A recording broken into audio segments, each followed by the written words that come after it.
Muito obrigado pelo vosso convite. Hoje vou-vos fazer uma breve apresentação em que me vou focar basicamente naquilo que foi o meu percurso, portanto, desde que acabei a minha licenciatura até aos dias de hoje, em que na realidade tive um percurso que foi algo evolutivo. Como o Miguel disse, comecei por trabalhar para outras pessoas. Depois houve uma certa altura que decidi que valia a pena lançar-me numa aventura minha, e vou-vos falar um bocadinho sobre isso, e depois vou focalizar uma parte substancial da minha apresentação num exemplo prático de uma aplicação do que é que isto do empreendedorismo ambiental pode servir no que diz respeito à sustentabilidade. A minha apresentação, portanto, como vos disse, vou falar um bocadinho do meu percurso, vou falar dos desafios que nós, enquanto pessoas a trabalhar na área do ambiente, vamos tendo. Depois vou falar também um pouco sobre o que é isto da sustentabilidade como uma oportunidade na área de negócio. A minha apresentação vai ser um pouco focalizada na questão do ambiente como negócio. E depois vou-vos apresentar um caso específico, que é o caso de uma intervenção que nós estamos a fazer neste momento na Ilha do Príncipe, em São Tomé e Príncipe. Muito brevemente, o Miguel já falou disto. Portanto, eu sou licenciado em Biologia pela Faculdade de Ciências, depois fiz o mestrado em Gestão de Recursos Naturais aqui no Instituto Superior de Agronomia. O meu percurso, acabei a licenciatura em 1992, portanto já lá vão 20 anos, acho eu. Comecei a trabalhar para uma empresa na área do ambiente. Na altura, o ambiente começava a surgir como uma oportunidade de negócio. Depois teve um crescimento muito grande nos anos a seguir, mas neste momento havia meia dúzia de empresas que trabalhavam nesta área do ambiente. Eu estive a trabalhar na área durante 5 anos. Depois passei por outra empresa também da área do ambiente, que é a Procejo, que era a empresa de ambiente do Grupo Somag, onde estive até 2006, e então, em 2006, em conjunto com alguns colegas meus, decidimos que era a altura de partirmos para um negócio nosso. Fundámos, na altura, em 2006, a Matos Fonseca Associados, onde eu continuo a trabalhar hoje em dia. Pelo caminho, o mercado do ambiente também se foi alterando, e então, em 2010, surgiu a oportunidade de criarmos outra empresa na área do ambiente, esta mais focalizada diretamente para as questões ecológicas. Isto porquê?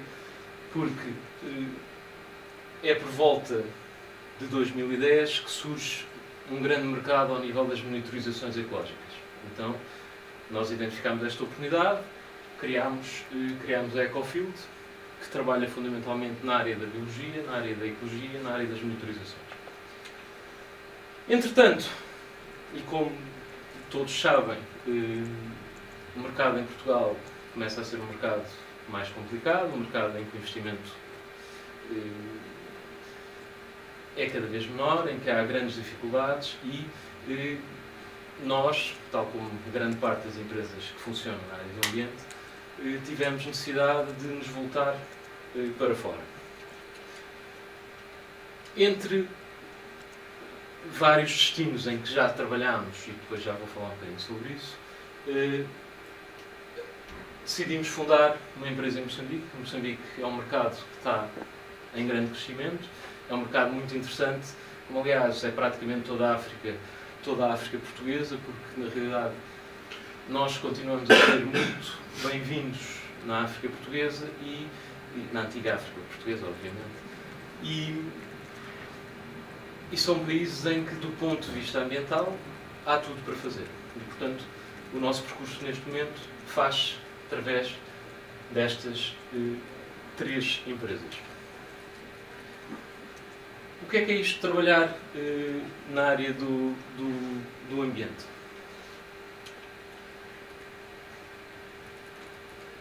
Trabalhar na área do ambiente, de um ponto de vista empresarial, tem várias vantagens, como é óbvio.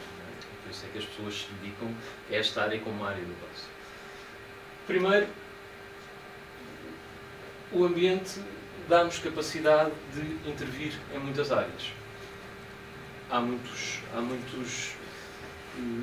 temas em que podemos trabalhar, já vos disse, trabalhamos e a seguir vou-vos mostrar também um pequeno exemplo dos trabalhos em que temos participado. Há toda a parte da área ecológica, há toda a parte da área ambiental mais estrita, com estudos de impacto ambiental, há toda a parte de planeamento e ordenamento do território. Há muitas áreas onde nós podemos trabalhar. É uma área muito engraçada porque também os trabalhos normalmente são sempre diferentes. Ou seja, cada trabalho tem as suas especificidades, tem as suas particularidades e tem a piada de nós conseguirmos estar a trabalhar numa coisa que acaba por ser sempre muito diferente, ainda com pontos que são comuns, mas que tem sempre algo novo, algo de desafio. É uma área que nos exige, e do ponto de vista empresarial, isto é simultaneamente algo que tem a sua piada, mas é algo que tem o seu desafio. É uma área que exige uma grande multidisciplinaridade, porque nós, para fazermos um estudo na área ambiental, temos que ter pessoas de muitas áreas.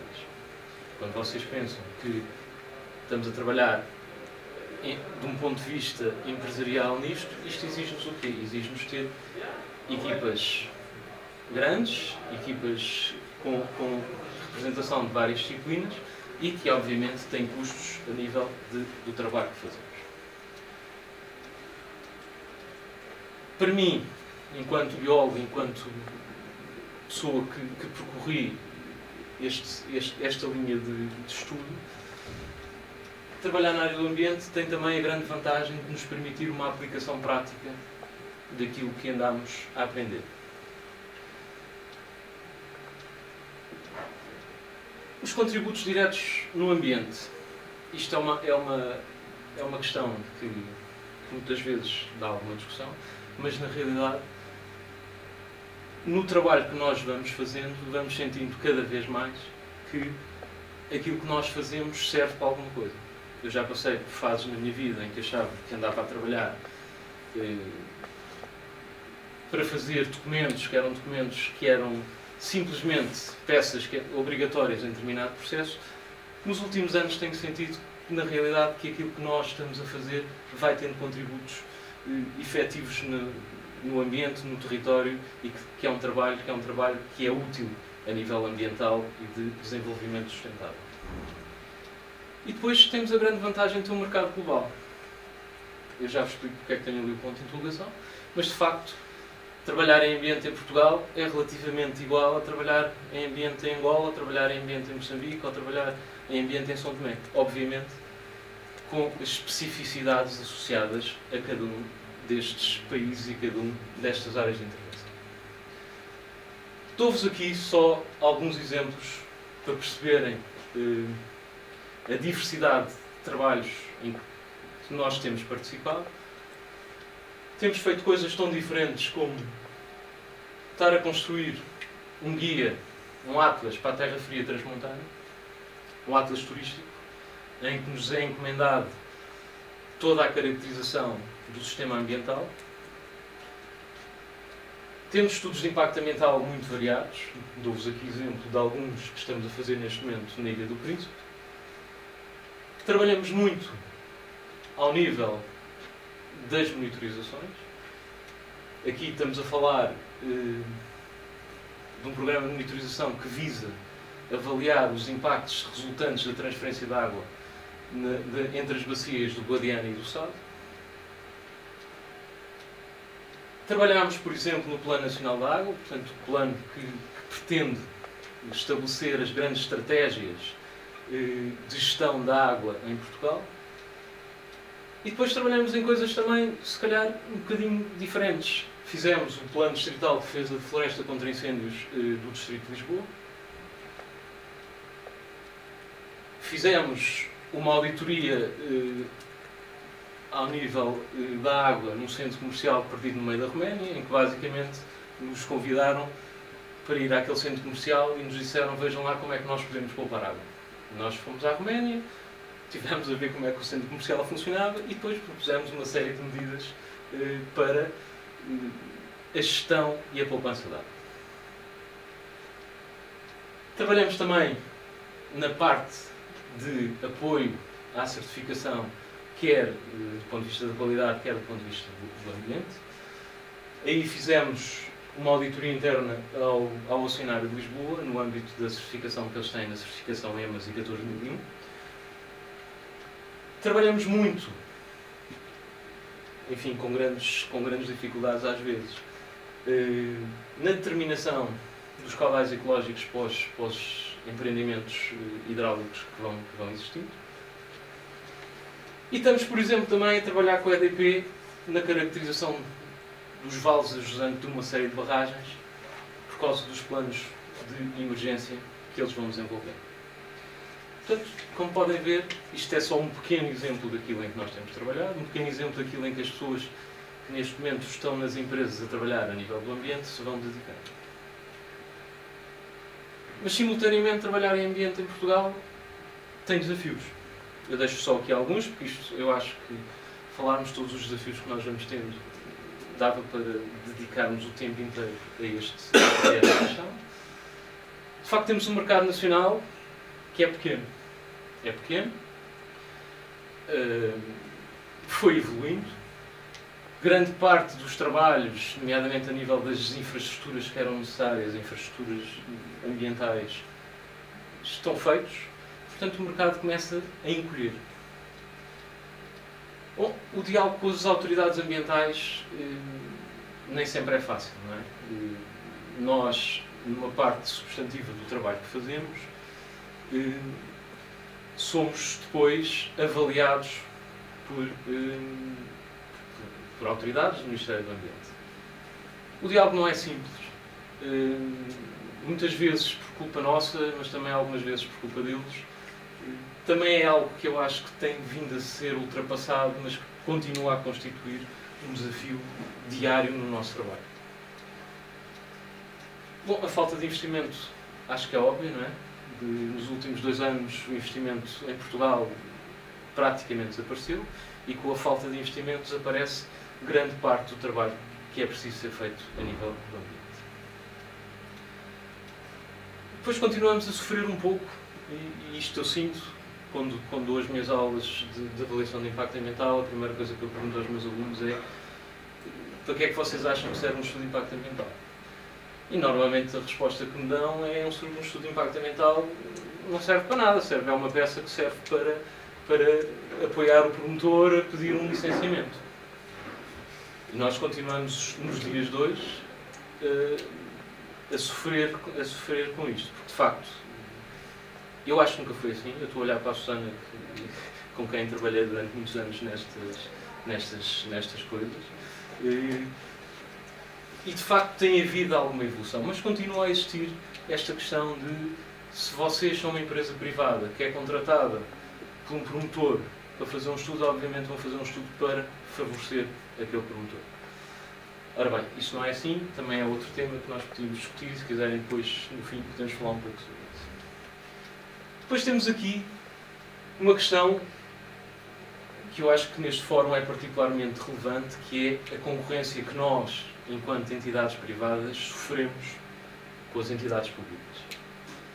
Eu tenho uma empresa, eu tenho uma série de gente contratada, eu tenho despesas com as minhas pessoas e vou a concursos em que estou a concorrer com, por exemplo, institutos, universidades, em que os princípios básicos de concorrência não estão lá.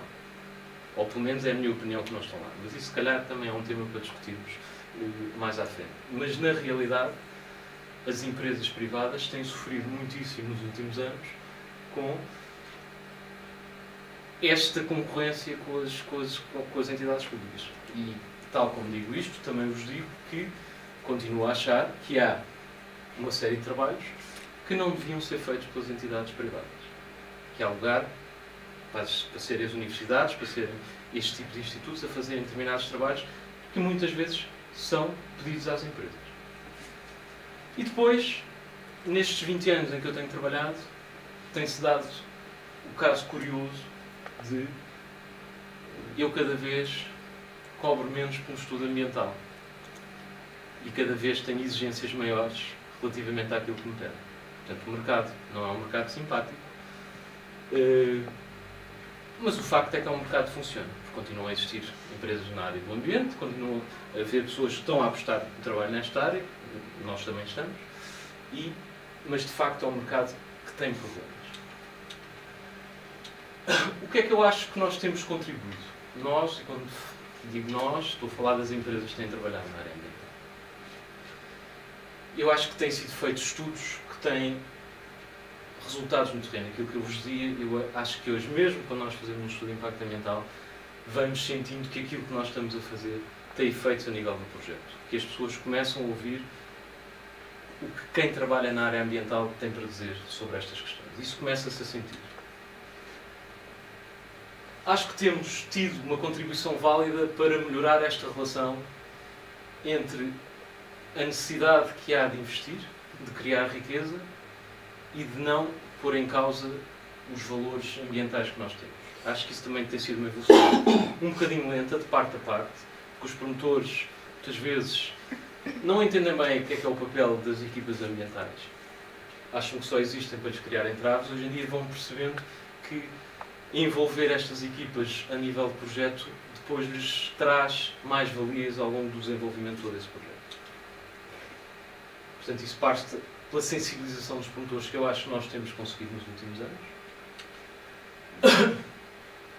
Acho que estamos a conseguir passar esta imagem que apostar nas questões da sustentabilidade é um apoio, é uma ferramenta de desenvolvimento.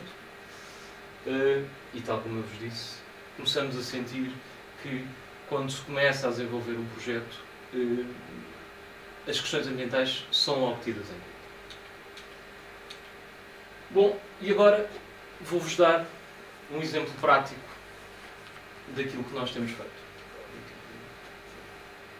Este senhor é um milionário sul-africano que ficou rico aos 25 anos porque inventou uma assinatura digital para os documentos PDF e aos 25 anos vendeu a empresa e ficou rico. Ele está assim vestido porque foi o primeiro africano a ir ao espaço. Portanto, foi um daqueles senhores que pagou uns bons milhões de dólares para ir ao espaço com os russos. Este senhor, há uns anos, foi ao Príncipe, em São Tomé e Príncipe, foi de férias ao Príncipe. Ficou apaixonado pelo local, pelas pessoas. Decidiu que queria investir naquela ilha. É uma pessoa que, na realidade, tem preocupações ambientais efetivas. Eu ponho ali o ambientais entre aspas, porque é uma pessoa que tem preocupações do ponto de vista ambiental, do ponto de vista social. É uma pessoa que realmente se preocupa com a forma como quer investir. Foi falar com o Governo Regional e foi dizer ao Governo Regional: eu estou disposto a investir aqui neste país, aqui nesta terra, cerca de 100 milhões de dólares. Só para vocês terem uma ideia, o orçamento anual do Príncipe é de 1 milhão de dólares. Portanto, obviamente que foi recebido de braços abertos, mas também disse ao Governo Regional: eu quero ter certeza que o que eu vou fazer aqui depois não vai ser estragado por toda a gente que vem a seguir, porque eu vou começar a fazer um investimento nesta ilha, depois vem toda a gente atrás de mim, vão construir aqui zonas turísticas enormes, vão dar cabo das particularidades que eu tenho aqui na ilha. Então, perguntou-se o que é que eu devo fazer. Aquilo é uma postura normal na Ilha do Príncipe, que é um senhor a descansar em cima do carro. Era o nosso motorista mítico que estava em cada paragem, deitava-se em cima do carro para descansar. O que é que ele fez na altura? Ele é sul-africano, contratou uma empresa sul-africana e pôs-lhe isto como desafio. Essa empresa sul-africana fez uma proposta e a proposta que fez foi só no âmbito de então vamos intervir do ponto de vista ecológico. O trabalho correu mal por muitas razões, que eu agora não vou estar aqui a escalpelizar, mas correu mal. E, entretanto, este senhor, porque tem relações também com empresas portuguesas, chegou à nossa empresa e disse-nos o que é que nós devemos fazer. O que é que nós devemos fazer, nós propusemos a realização de um plano de desenvolvimento sustentável para a ilha. Porquê um plano de desenvolvimento sustentável? Porque, como eu vos vou mostrar a seguir, não é viável vocês chegarem a um território como a Ilha do Príncipe, que tem cerca de 140 km², metade da ilha está coberta por floresta praticamente intocada, já não é bem assim, mas uma grande parte, metade da ilha é parque natural, e não podemos chegar lá e dizer nós a partir de agora queremos conservar isto e pronto. Porque naquela ilha vivem 7.000 pessoas, e 7.000 pessoas que têm que ter condições de continuar a viver ali e de ter condições de viver de uma forma feliz ali. Só assim é que aquele projeto podia funcionar. Só para vos lembrar o que é o desenvolvimento sustentável, mas nada de especial. Qual é que foi o desafio? O desafio foi propor um plano e uma agenda. O porquê da agenda? Porque nós queríamos que isto daqui resultasse uma coisa formal, uma coisa que fosse aplicável, com prazos, com alturas de intervenção. Qual era a base para este plano? Era uma base da sustentabilidade. Portanto, nós não íamos olhar só para as questões ambientais puras, tínhamos que olhar para as questões do ambiente, tínhamos que olhar para as questões da sociedade, tínhamos que olhar para as questões da economia. Este plano tinha que ser feito com as pessoas de lá. Porque nós, quando chegamos ao Príncipe, ou quando chegamos a São Tomé, eles têm dezenas de estudos e dezenas de planos feitos que estão nas gavetas e que não lhes serviram para nada. E que eles, quando vocês falam com eles, vos dizem: tiveram aqui uns senhores, tiveram a fazer uma coisa, nós nunca falámos com eles, não fazemos ideia do que é que aconteceu, existe um plano, mas nós não sabemos para que é que serve, e para nós aquilo não serviu para nada. Portanto, a nossa ideia, logo do início, foi: vamos fazer, mas não vamos entrar nos erros que foram feitos anteriormente, que é, vamos fazer um plano sem envolver as pessoas.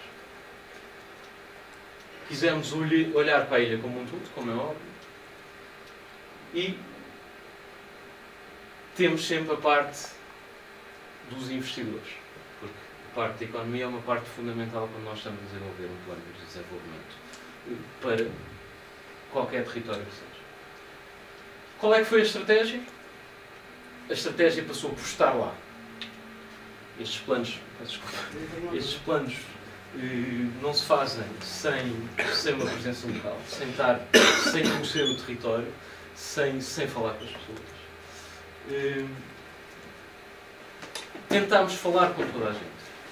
Eu sei que ali o toda a gente está entre aspas, mas de facto no Príncipe vivem cerca de 7.000 pessoas e nós falámos com grande parte destas 7.000 pessoas. Tentámos sempre envolver e compreender quais eram as ambições das pessoas, o que é que as pessoas queriam efetivamente para aquele território. E tentámos também não ir daqui com ideias pré-concebidas, ou seja, ir daqui com um modelo de desenvolvimento, chegar lá, aplicá-lo e formatar as pessoas àquele modelo. Tentámos sim, ao contrário, adaptar, perceber o que é que as pessoas queriam e fazer um modelo para aquelas pessoas. Os passos que tivemos que dar, tivemos que fazer um reconhecimento profundo da realidade do Príncipe, identificar as dificuldades e constrangimentos que existem naquele território, fazer uma série de propostas de intervenção para resolver estas dificuldades e estes constrangimentos. Isto sempre, eu vou sempre insistir nisso e depois vocês vão perceber adiante porque, numa discussão total com as pessoas de lá. Nós fomos sempre falando com as pessoas, passo a passo, em cada fase do nosso trabalho, fomos sempre fazendo apresentações às pessoas, fomos sempre ouvindo as pessoas. Quais foram as nossas dificuldades? Fomos intervir num território muito pouco conhecido, fomos intervir num território muito pobre, fomos intervir num território que é um território esquecido, mesmo a nível de São Tomé e Príncipe. O Príncipe é o parente pobre daquele país. Fomos intervir num território em que a cidadania é muito fraca. As pessoas já vivem assim há tantos anos que já estão muito desinteressadas de tudo o que se passa à volta delas. Vivem o dia a dia. Fomos intervir num território que era um paraíso à vista, mas com problemas. E agora vou-vos passar... Não sei quanto tempo é que já levei, não é? Já agora. Desculpa lá. Tens meia hora. Tá bem. E agora vou-vos apresentar um pouco o que é o Príncipe e o que é que nós fizemos no Príncipe. Ora bem, o Príncipe é o segundo país mais pequeno do continente africano. Fica aqui no Golfo de Guiné. Portanto, isto é São Tomé, isto é o Príncipe. O Príncipe é uma coisinha muito pequenina. Tem cerca de 140 km².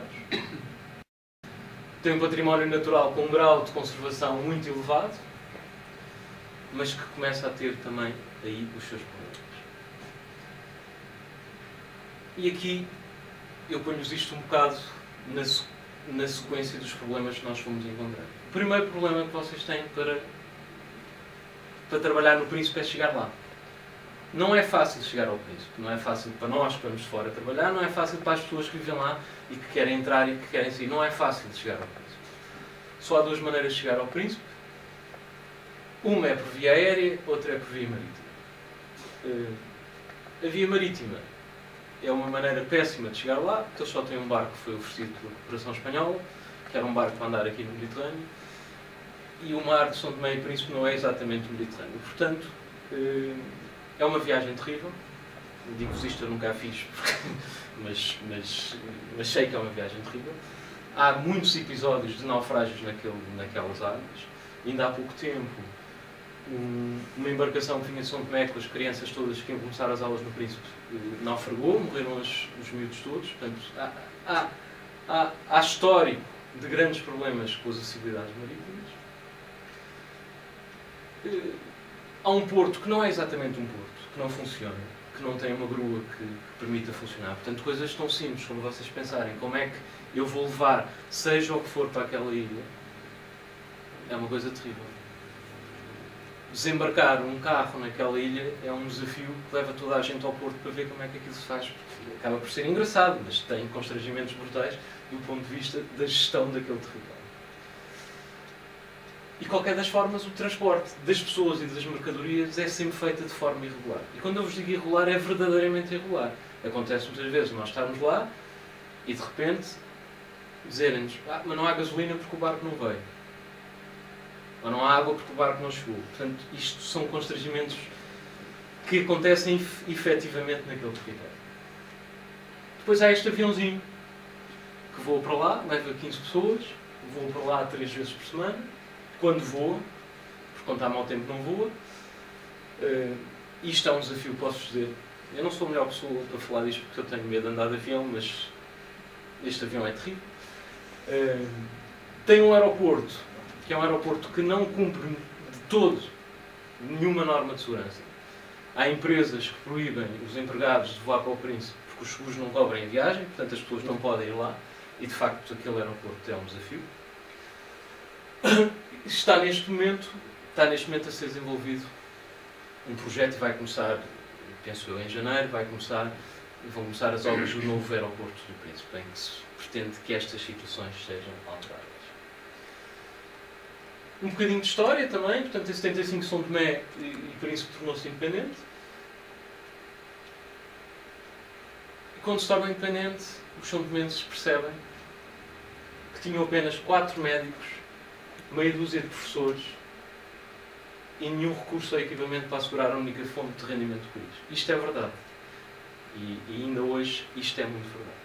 Por exemplo, no Príncipe existe um hospital que normalmente não tem médico. Qualquer coisa que aconteça na Ilha do Príncipe, do ponto de vista médico, as pessoas têm que ser levadas para São Tomé. O que também normalmente não é solução, porque em São Tomé também não há recursos. E, portanto, as pessoas depois são transportadas para outro país, ali ao pé, para serem tratadas.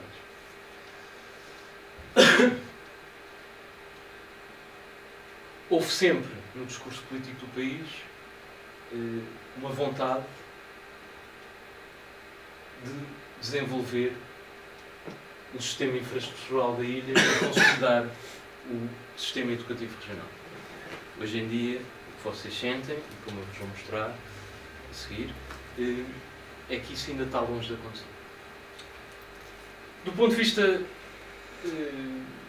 do relevo, a Ilha do Príncipe é uma ilha muito bonita. Quando vocês chegam lá de avião, tem uma visão fantástica, parece que estão a entrar no outro mundo. Só veem a floresta.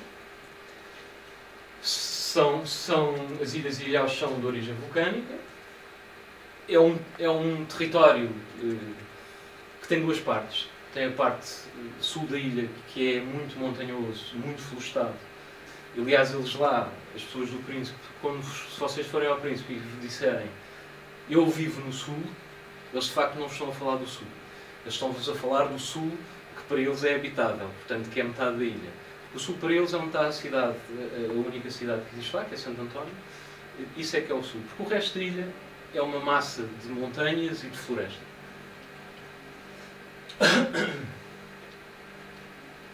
A região do norte tem uma plataforma a cerca de 120, 200 metros, podem ver aqui. Portanto, a parte sul, eles dividem a ilha mais ou menos por aqui. Esta zona é completamente desabitada. É toda ela é parque natural. E, de facto, do ponto de vista humano, não tem gente ali. Tem gente pontualmente nas praias, comunidades de pescadores que vão para lá temporariamente fazer atividades de pesca. Tem bons solos, mas que vão sendo, nos últimos anos, têm sofrido uma grande degradação. Tem havido um corte muito desorganizado das árvores, porque, como vos vou explicar a seguir também, não há energia, e como não há energia, as pessoas para terem energia cortam árvores para ter energia. Cortam árvores para ter energia, cortam árvores para fazer casas, cortam árvores para fazer utensílios e, portanto, a floresta vai sendo degradada. E vai sendo mais degradada ainda nas espécies com maior interesse, porque são também aquelas espécies que lhes dão maiores garantias. Eles, quando querem fazer uma canoa, não vão cortar uma árvore que não funciona. Portanto, vão cortar uma árvore que lhes dá garantias de ter um barco que dure 20 anos. A ocupação do solo. É uma ilha muito florestada, principalmente a zona sul. É completamente coberta de floresta na zona do Parque Natural. A ilha está praticamente desabitada, não há atividades para além da pesca. A norte, ainda que vocês, quando andam lá, vejam muita floresta, tem já uma presença maior de áreas humanizadas e de áreas agrícolas. Posso dizer que aqui vivem cerca de 7 mil pessoas. O clima. Eu sempre estive no Príncipe, estava a chover, portanto, chove muito. Não tem grandes amplitudes térmicas, está sempre muito calor durante o dia, as noites são frescas. Chove muito, que é uma coisa curiosa, porque chove muito e aquela ilha tem um terrível problema com a falta de água.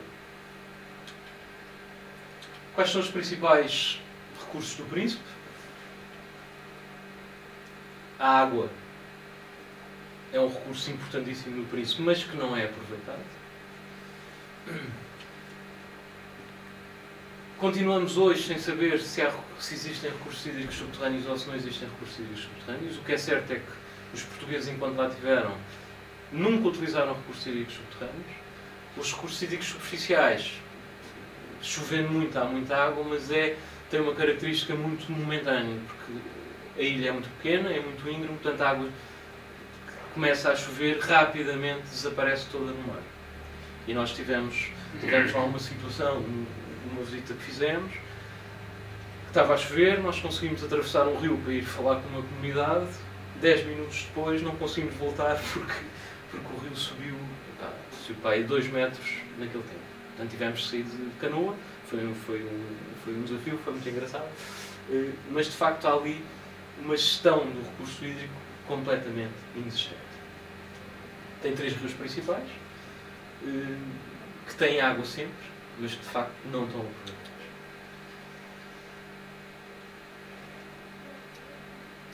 Existe, a nível dos habitats, uma elevada riqueza natural, mas hoje em dia o Príncipe sofre de um problema gravíssimo, que é a erosão costeira. A erosão costeira porquê? Porque as pessoas... Aquilo é uma ilha no meio de lado nenhum, efetivamente. As pessoas, quando querem construir, e quando vos digo as pessoas, a maior parte das pessoas constrói com recurso à madeira da floresta. Mas quando estamos a falar de fazer uma estrada ou de fazer uma casa para o secretário regional, a casa é feita de tijolo e cimento. Onde é que eles vão buscar areia para fazer estas construções? Às praias. E o que vocês começam a ver hoje no Príncipe é que grande parte das praias estão com problemas gravíssimos de erosão. E depois, se pensarem que o Príncipe alberga uma série de espécies de tartarugas, começam a perceber que começamos a ter aqui alguns problemas de coexistência entre as pessoas e os recursos. Enfim, isto não vos diz muito, mas são algumas das praias em que nós percebemos que existem problemas mais graves do ponto de vista da visão. Isto está a pôr em causa as praias. Quando se quer fazer turismo também é um problema, não é? Porque as pessoas também querem ir à praia, se a praia não tem areia, não tem praia. E a questão das tartarugas é uma questão complicadíssima no Príncipe.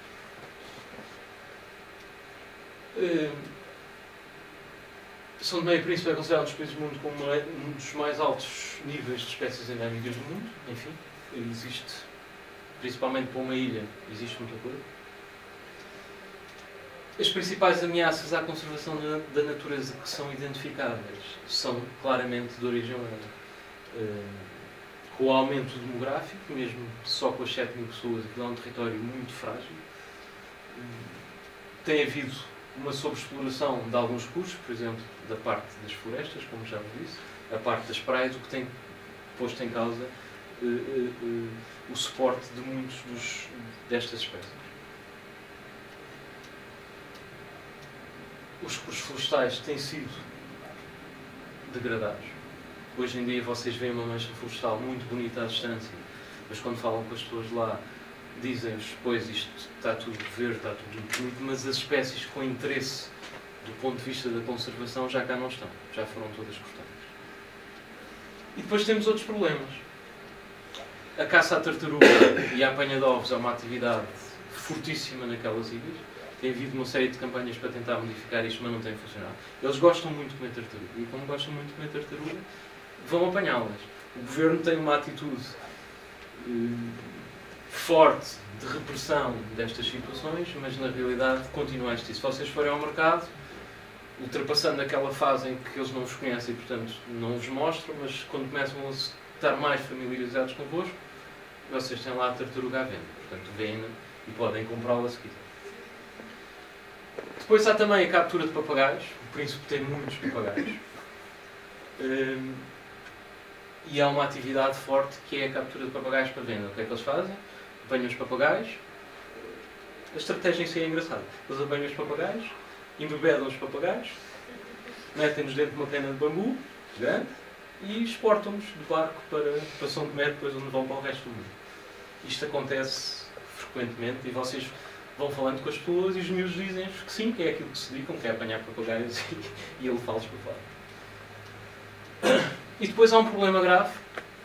Isto que vocês estão a ver aqui são os ilhéus que existem à chegada ao Príncipe, que são as tinhodas, que suportam uma série de espécies de aves protegidas, com uma riqueza enorme, mas como ninguém tem capacidade de fiscalização daquele território, que não existe, os pescadores vão para lá, matam as aves, comem as aves, apanham ovos, portanto há uma forte incidência de degradação também nas cidades. Isto é a questão dos recursos florestais. Enfim, continua a existir uma grande afetação ao nível dos recursos florestais. A agricultura. A agricultura no Príncipe era historicamente de cacau e café. Com a saída dos portugueses foi um pouco abandonado. Hoje começa-se, algumas pessoas continuam a promover principalmente o cacau, mas de facto não existe uma agricultura organizada nem uma agricultura que permita o Príncipe viver dos seus recursos. Tem havido algumas zonas em que a zona de cacau é cortada para fazer outras culturas de subsistência e que tem afetado também um pouco o tipo de floresta existente na ilha. Do ponto de vista da paisagem, o Príncipe é uma área fantástica. Vocês, quando vêm de fora, veem paisagens absolutamente indescritíveis, mas depois lá dentro não conseguem chegar praticamente a sítio nenhum, porque não há caminhos. Portanto, isto vocês veem aqui é fantástico, mas depois se estiverem lá e se pensarem que queremos fazer um desenvolvimento de um território em que queremos dar hipótese às pessoas de fruírem aquele território, não há maneira de chegar. Sempre que eu digo eu vou para o Príncipe, toda a gente diz que tu vais passar uma semana na praia. Eu digo-vos que fui à praia uma vez no Príncipe. Primeiro porque não tenho tempo para ir. E depois porque não se consegue chegar aos sítios. Efetivamente não se consegue chegar aos sítios. O sistema educativo também não funciona muito bem. Isto foi uma criancinha que um colega nosso chegou lá e deu-lhe a dose para a mão e disse: escreve logo o que tu quiseres. E ela escreveu Deus, foi engraçado.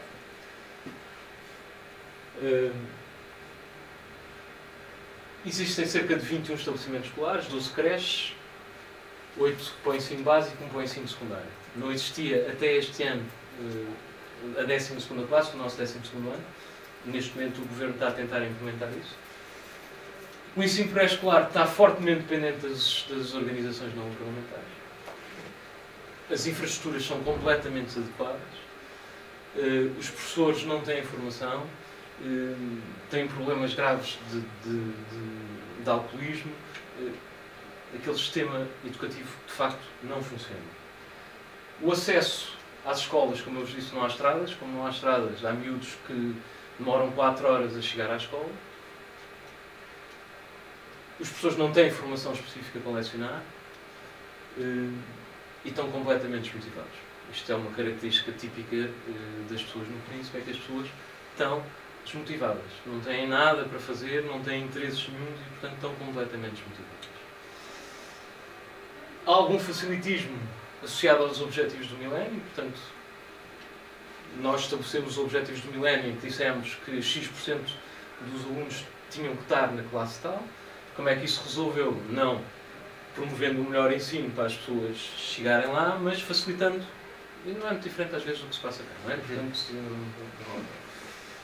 e depois há graves problemas com maternidade precoce. Uma rapariga, quando engravida, é proibida de ir à escola. Como elas engravidam muito cedo, há um grande abandono escolar no Príncipe. A nível das infraestruturas, é fácil caracterizar as infraestruturas do Príncipe, porque basicamente não existem. Não há abastecimento de água potável a quase ninguém, à exceção feita à capital da Ilha do Príncipe, que é Santo António. Santo António é a cidade mais pequena do mundo, tem esta curiosidade. É uma cidade onde vivem cerca de 2.000 pessoas e onde de facto há abastecimento de água, a partir de uma estação de tratamento de água, que ninguém faz ideia como é que está a tratar a água. Aquilo tem bom aspecto, as pessoas estão lá, parecem que sabem o que é que estão a fazer, mas não há uma análise de qualidade de água naquela terra. E estamos a falar só para Santo António. Nas outras comunidades que existem ao longo da ilha, as pessoas abastecem-se de água em captações com este aspecto. Vão às linhas de água e nestas captações fazem tudo. Quando eu vos digo fazem tudo, vão buscar água para beber.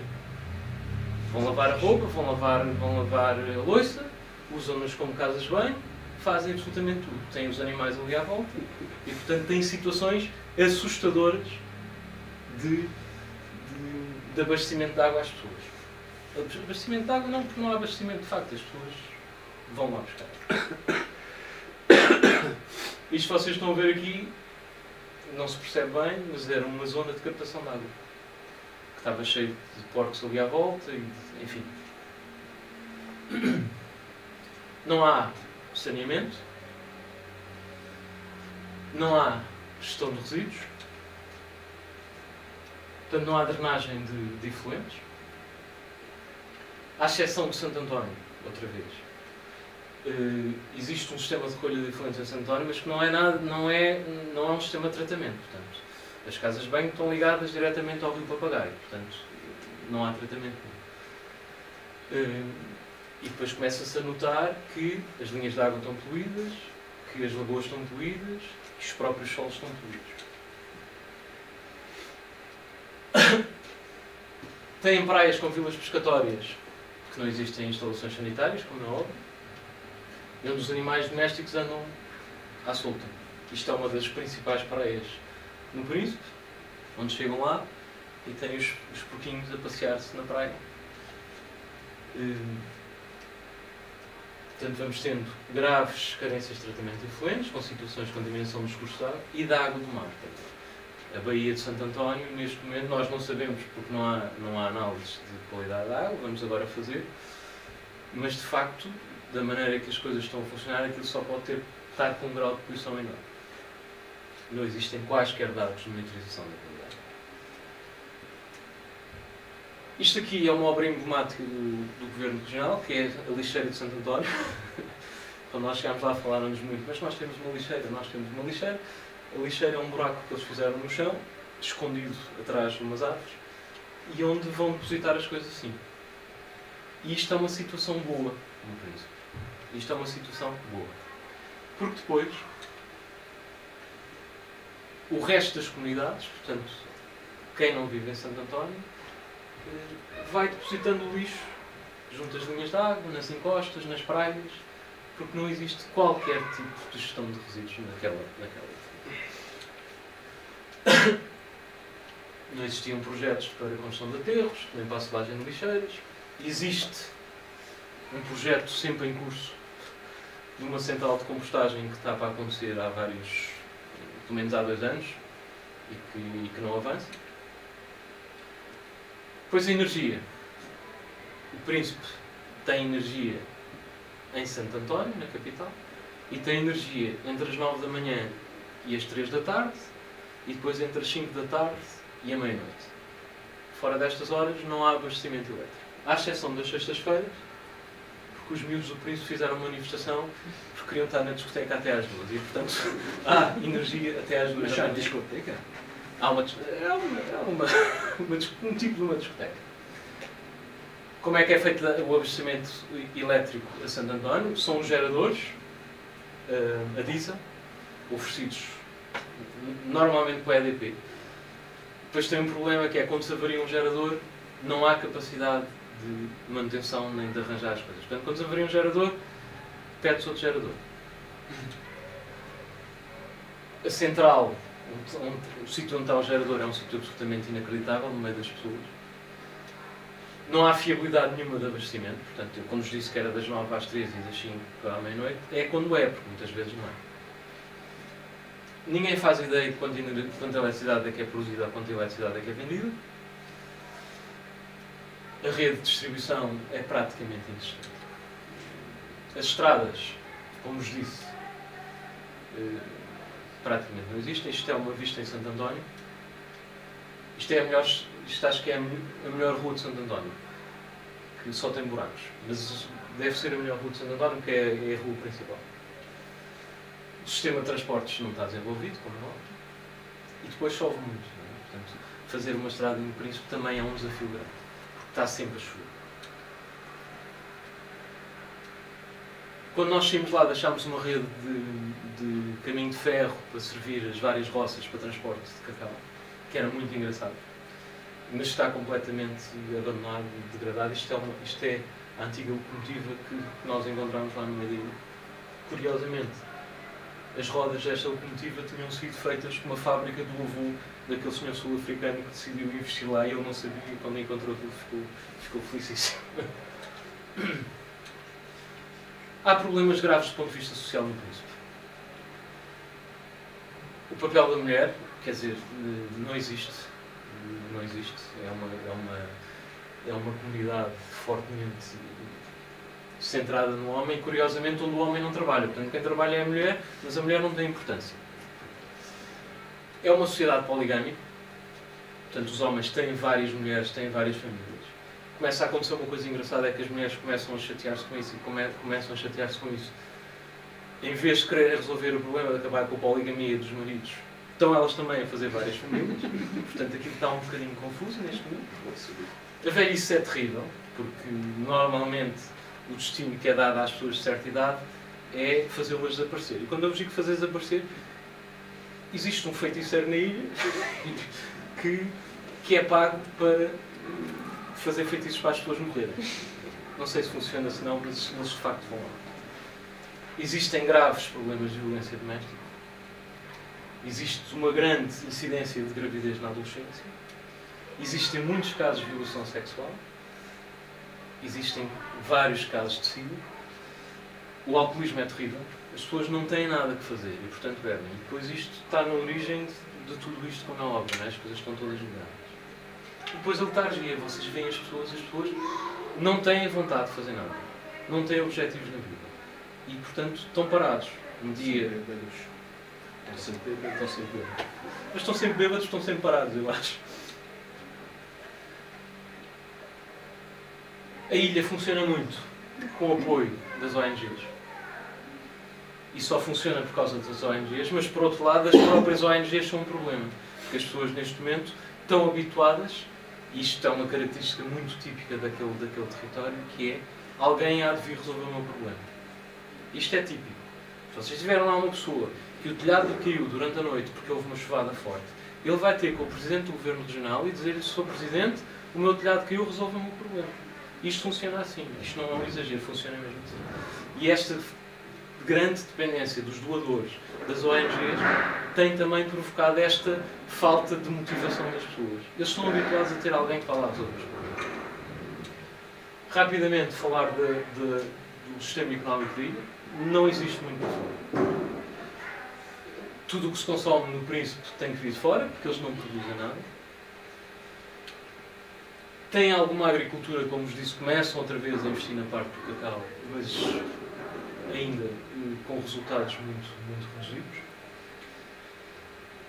Há uma agricultura de subsistência. E depois, com este facto muito curioso, em 1913, São Tomé e Príncipe era um dos maiores produtores mundiais de cacau. Era um dos maiores produtores mundiais de cacau e produzia aquele que era considerado o melhor cacau do mundo. Portanto, isto perdeu-se neste caminho que foi feito. A pesca também é uma pesca artesanal. Portanto, eles para viver, pescam para comer, pescam para levar ao mercado e vender 2 ou 3 peixes. Tem uma coisa engraçada, porque a pesca gera muitas dinâmicas. Os homens vão pescar, trazem o peixe, entregam às mulheres é que tratam do peixe e vão vender. Vocês não veem lá homens a vender peixe, é muito engraçado. Eles vão para o mar, depois o resto de todo o negócio é feito pelas mulheres. E há um caráter migrante dos pescadores. Os pescadores vão andando de praia em praia, onde acham que há mais condições para haver uma boa pesca, vão-se mexendo, depois com alguns problemas que levam atrás deles de irem para zonas onde se calhar não deviam estar. O turismo no Príncipe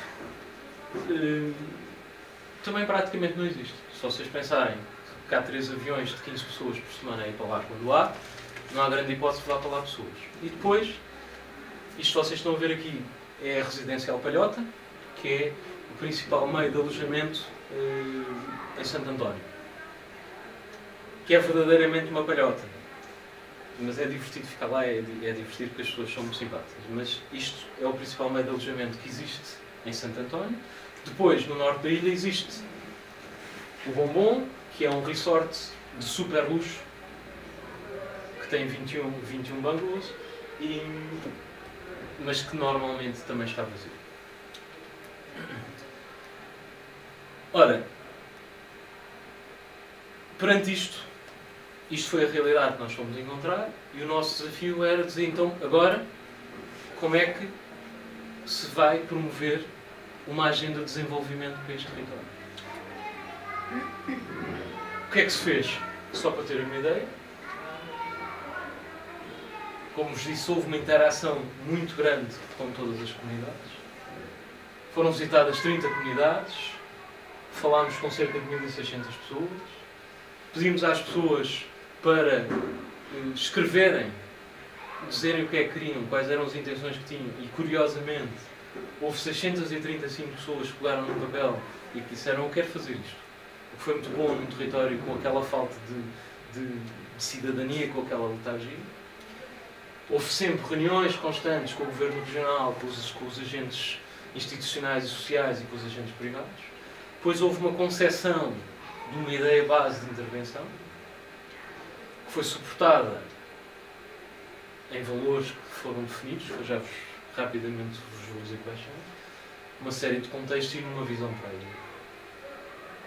Foram definidas uma série de propostas práticas de intervenção, que foram novamente apresentadas às pessoas do Príncipe, foram discutidas com o Governo, foram discutidas com as pessoas, foram validadas e neste momento estamos numa fase de operacionalização deste plano. O que é que se tentou fazer aqui? Tentou-se fazer, isto é uma coisa um bocado filosófica, mas tentou-se pegar nos valores do príncipe, que tinham que ver com a parte da natureza. Portanto, o príncipe é de facto um património natural fantástico e tem um património humano também fantástico, ainda que deprimido. E, portanto, tentou-se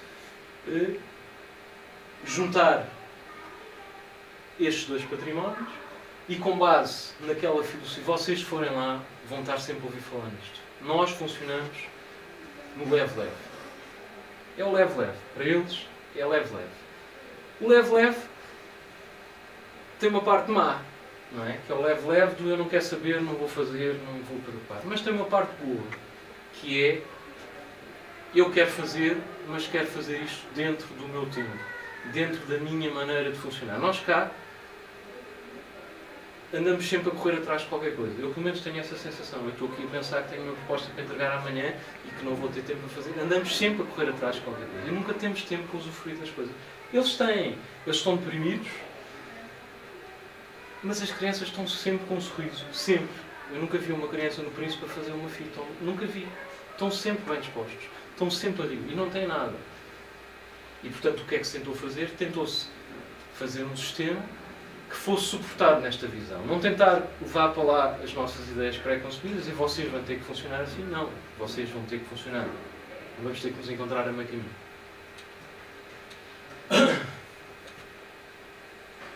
De um ponto de vista mais prático, o que é que foi preciso fazer? Foi preciso resolver aqueles problemas todos que eu vos fui apresentando. Eu não vos vou mostrar aqui as opções que foram tomadas para todos aqueles campos. Vou-vos só falar muito brevemente, mesmo muito brevemente, das opções a nível da conservação da natureza e das infraestruturas. A primeira grande questão a resolver no Príncipe tem a ver com a reorganização das áreas florestais. Mas aqui, a reorganização das áreas florestais, a recuperação das áreas florestais tem que ter atenção a uma coisa. Nós não podemos ir para lá e dizer isto é tudo muito importante, vamos conservar e ninguém toca aqui. Porque as pessoas vivem daquilo, as pessoas vivem da floresta. E como vivem da floresta, esta reorganização tem um desafio que é conservar o que temos de conservar, mas reforçar o papel económico da floresta porque as pessoas vivem daquilo.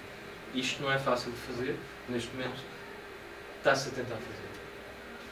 Depois a parte toda da recuperação das áreas costeiras do Príncipe, com a definição de um plano de gestão de areias, para recuperar aquele património que é um património fundamental. Depois, apostar numa gestão correta do Parque Natural. O Parque Natural abrange metade da ilha, tem à frente uma pessoa com muito boa vontade, mas de facto não tem mais. O Parque Natural tem duas pessoas, basicamente, a tomar conta dele. E, portanto, não se passa nada. Não há gestão, não há absolutamente nada. E depois, isto só vos estou a dar as partes mais importantes das propostas. A proteção das tartarugas. Haver um plano específico dirigido à conservação das tartarugas e que passa muito por convencer aquelas pessoas que as tartarugas, por muito boas que sejam para comer, se calhar têm outras valias, e convencê-los, inclusivamente, que neste momento já está a acontecer, que eles podem ganhar dinheiro com as tartarugas de outra maneira. Isto são as propostas que todas foram feitas. A nível das infraestruturas, bom, a nível das infraestruturas há tudo para fazer.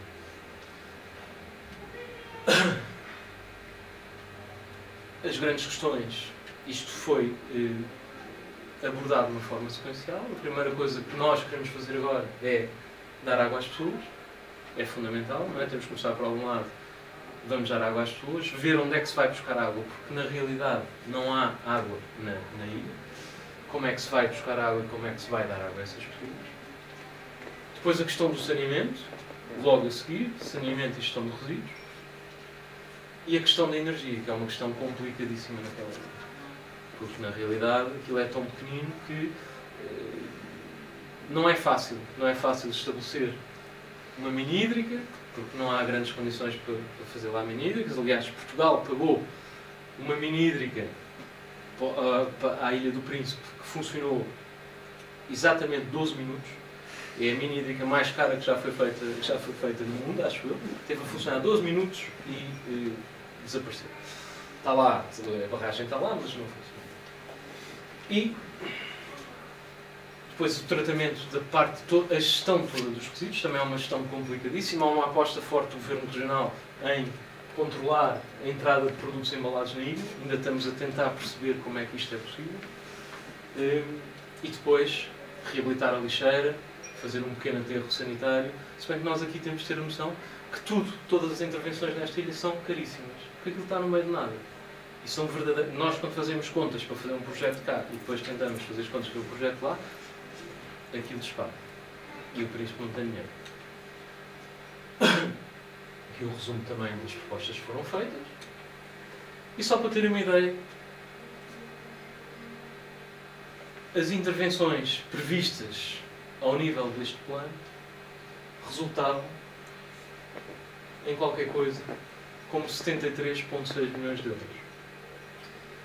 Aqui está a divisão pelas várias áreas de intervenção onde é que esse dinheiro vai ser gasto. O que é que se está a fazer neste momento?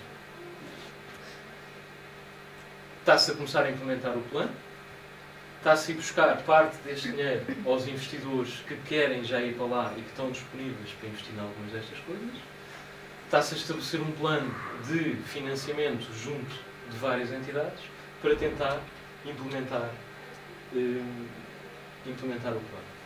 Portanto, o plano está aprovado, está-se precisamente neste momento a organizar as condições para a sua operacionalização. Existe um forte apoio ao plano por parte das entidades regionais. A população está mobilizada. Foi uma coisa muito engraçada. Ao longo do tempo em que nós estivemos lá, houve uma alteração completa do paradigma daquela gente. A primeira coisa que eles nos perguntaram quando nós chegámos lá foi: quanto dinheiro é que vocês nos vêm dar? A última vez que nós estivemos lá, já havia discussões no meio das apresentações. Quando alguém tinha essa postura, as pessoas viraram: não, tu tens é que trabalhar, se queres ganhar a vida tens de trabalhar. E portanto, essa alteração de paradigma foi muito engraçada. Enfim, espero que vos tenha de alguma forma transmitido o que é que nós, enquanto empresas privadas, porque eu acho que isto era uma coisa muito difícil de ser feita de outra maneira, conseguimos contribuir para pegar num território que tem problemas tão complexos e orientá-lo numa perspectiva de sustentabilidade. Muito obrigado.